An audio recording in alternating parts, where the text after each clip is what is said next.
E enquanto isso, Carol, depois de quase ser dado como morto e passar 3 meses internado em estado grave, o jogador de futebol Pedro Severino teve alta no hospital e voltou para casa. O Domingo Espetacular foi até o interior de São Paulo, refez os passos da recuperação de Pedro e conversou com aqueles que fizeram dela uma missão de vida. Os desafios nos campos de futebol, a partida mais importante da vida. Lances de uma nova fase para Pedro Severino. Um golaço de um atleta que driblou a morte. Depois de mais de 3 meses internado, o jogador teve alta do hospital essa semana. Pode parecer muito tempo, mas para os médicos foi uma recuperação relâmpago. 90 dias atrás, 98 dias precisamente, o Pedro estava lutando pela vida, pela sobrevivência. Pelo estado e tudo mais, a gente achava que ia ser um período bem mais longo. Mas o Pedro surpreendeu a gente mesmo. Dentro de campo, Pedro já impressionava. No início da carreira como profissional, aos 17 anos, no Botafogo de Ribeirão Preto, ele fez 4 gols em 7 jogos. Agora, aos 19 anos, tinha acabado de assinar contrato com o Bragantino, também do interior paulista. Pedro é filho de Lucas Severino, ex-jogador revelado pelo mesmo Botafogo de Ribeirão Preto, que atuou em grandes clubes brasileiros, do exterior e até na seleção brasileira. Atacante habilidoso, assim como o pai, Pedro Severino nunca se intimidou na frente do gol. Antes da bola chegar, ele já sabe o que vai fazer com a bola. Você vê ele correndo, é bonito de ver ele correndo. É cara que nasceu com o dom. A promessa do futebol paulista só foi parada fora de campo. Nesta rodovia em Americana, no interior de São Paulo, era o dia 4 de março. Foi pouco antes das 6 da manhã. O Pedro se dirigia para o seu primeiro treino no novo clube.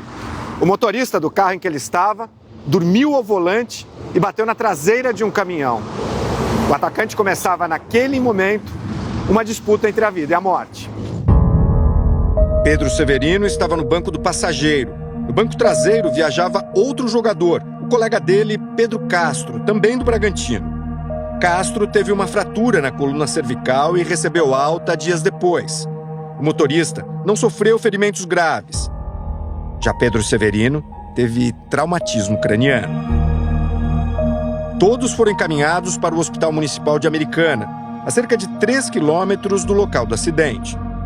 Foi um acometimento estritamente da parte cerebral. Então a gente chama de TCE, que é o traumatismo crânioencefálico.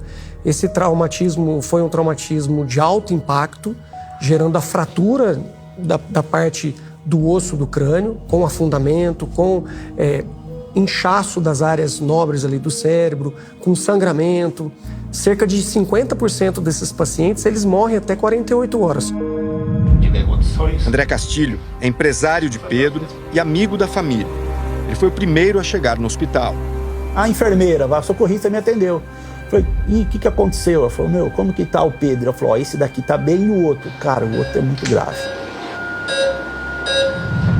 Devido à gravidade da situação, foi iniciado um protocolo de morte encefálica, que duraria 24 horas.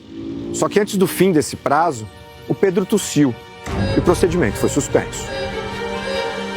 A morte encefálica é quando há uma parada do funcionamento cerebral e do tronco encefálico de forma irreversível.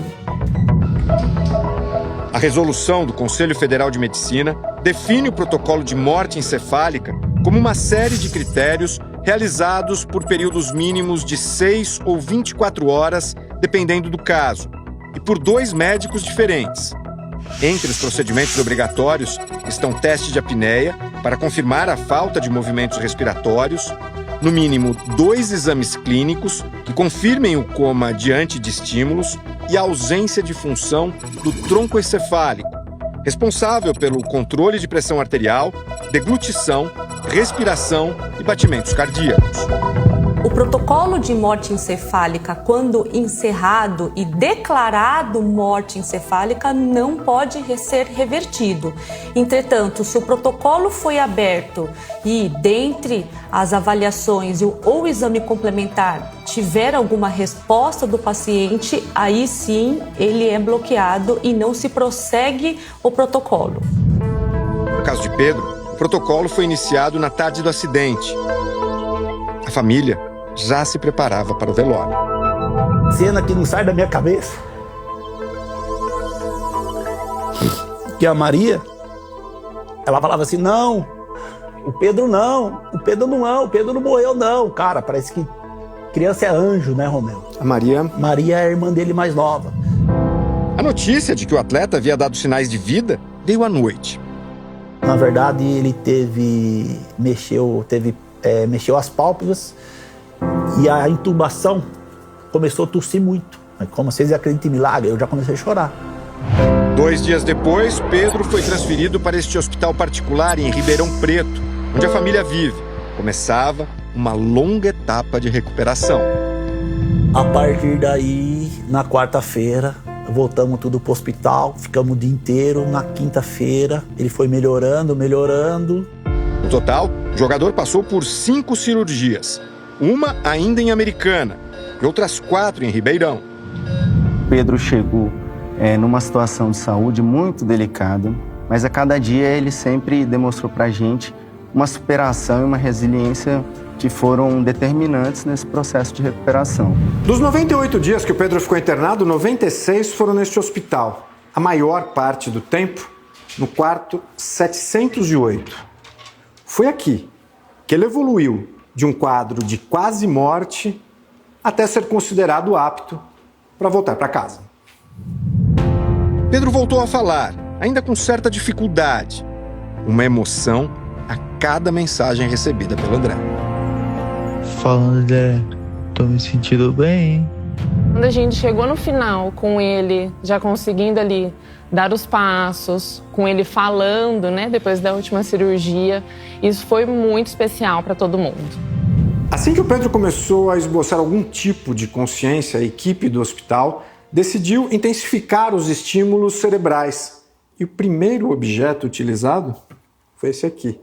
A Tayana, que é a fisioterapeuta, me contou que a resposta foi imediata. Como é que foi essa resposta, Tayana? A gente faz avaliação diária no paciente e a gente estava fazendo a avaliação do Pedro. O Pedro já estava respondendo, já estava levantando, dando pequenos passos. A família sempre trouxe as bolas, as coisas, os objetos pessoais dele. E a gente sentou o Pedro na poltrona, como era de costume. O Lucas sentou à frente dele e a gente colocou a bola no pé do Pedro. E automaticamente ele pisou na bola com o pé direito, ajeitou e chutou pro Lucas direto.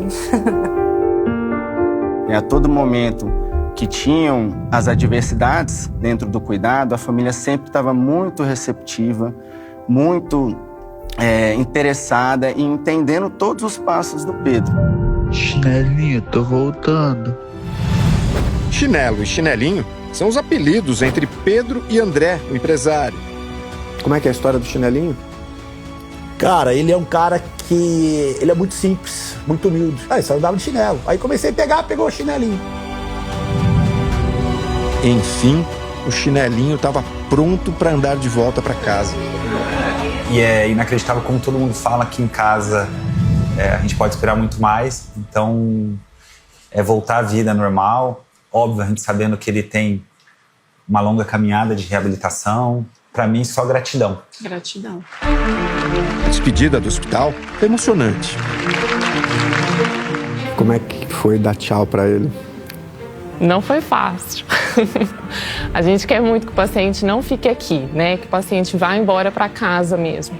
Mas a gente se apega, não tem jeito, né? No final a gente até perguntava para ele, falava: Pedro, você quer ir embora para sua casa? Ele falava assim: não, quero ficar aqui com vocês. E isso pra gente, assim, é muito gratificante. O tratamento agora continua em casa. Não conseguimos afirmar que ele vai voltar a jogar futebol, mas a expectativa é aplicar todos os esforços para que isso possa acontecer de algum dia, né, dele retomar aquilo que ele ama fazer. Ninguém duvida de onde o Pedro pode chegar. A marca dele de bater no peito ao marcar gols se repete agora. Entende, né, Pedrão? Deixa só com você. Aí. Afinal, esse campeonato ele já ganhou.